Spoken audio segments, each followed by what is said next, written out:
ভারতের আদানি গ্রুপের সঙ্গে আওয়ামী লীগ সরকারের আমলে করা বিদ্যুৎ চুক্তির পর্যালোচনার নির্দেশ দিয়েছেন হাইকোর্ট।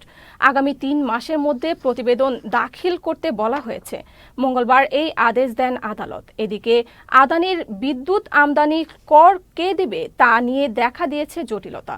কাস্টমস, গোয়েন্দা ও তদন্ত অধিদপ্তর বলছে কোনোভাবেই এই শুল্ক ছাড় দেওয়া হবে না। অন্যদিকে আমদানিকারক বাংলাদেশ বিদ্যুৎ উন্নয়ন বোর্ড বলছে টাকা নেই তাদের। সম্প্রতি এক প্রতিবেদনে বিদ্যুৎ আমদানিতে ৫,০০০ কোটি টাকার কর ফাঁকির দাবি করেছে শুল্ক গোয়েন্দারা। ১.৫ বছরের বেশি সময় ধরে শুল্ক পরিশোধ না করেই আদানির কাছ থেকে বিদ্যুৎ আমদানি করছে পিডিবি। এতে প্রায় ৪০ কোটি মার্কিন ডলার শুল্ক জমা হয়েছে, যা দেশীয় মুদ্রায় ৫,০০০ কোটি টাকার মতো।